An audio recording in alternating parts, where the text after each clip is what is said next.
നമസ്കാരം. മലയാളി വാർത്തയിലേക്ക് സ്വാഗതം. ആദ്യം അയോധ്യ, ശേഷം കാശി, മധുര എന്ന BJP അജണ്ട അടിവരയിടുന്നതാണ് UP. നിയമസഭയിലെ ആദിത്യനാഥിൻ്റെ പരാമർശങ്ങൾ അത്തരത്തിലുള്ളതാണ്. അയോധ്യയിൽ രാംലല്ല വിഗ്രഹപ്രതിഷ്ഠയിൽ സന്തോഷിക്കുന്നു. അയോധ്യയിലെ ആഘോഷങ്ങൾക്ക് സാക്ഷ്യം വഹിച്ച നന്ദി ബാബ മുന്നിലെ തടസ്സങ്ങൾ രാത്രിയിൽ തകർത്തെറിഞ്ഞു. നന്ദിബാബയോടൊപ്പം നന്ദിബാബയെപ്പോലെ നമ്മുടെ കൃഷ്ണ കനയ്യയും അജഞ്ചലനാണ്.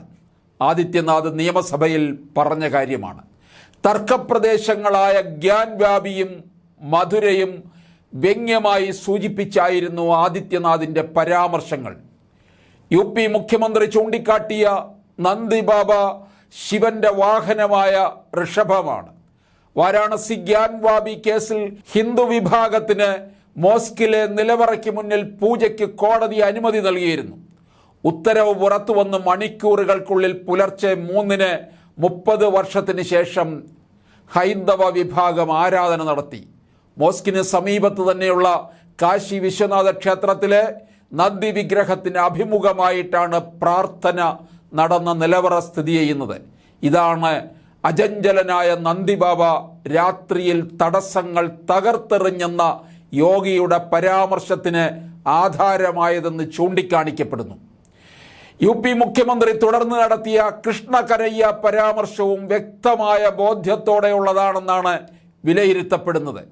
17-ാം നൂറ്റാണ്ടിൽ നിർമ്മിച്ച മധുരയിലെ ഷാഹി ഈദ്ഗാഹ് ഭഗവാൻ കൃഷ്ണൻ ജനിച്ച സ്ഥലത്താണെന്ന് വാദമുയർത്തി ഹിന്ദു വിഭാഗം കോടതിയെ സമീപിച്ചിട്ടുണ്ട്.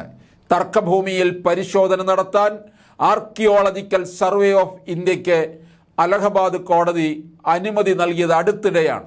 ആദിത്യനാഥിൻ്റെ കൃഷ്ണ പരാമർശം കാശിക്ക് ശേഷം മധുരയാണെന്നതിൻ്റെ വ്യക്തമായ സൂചനയാണ്.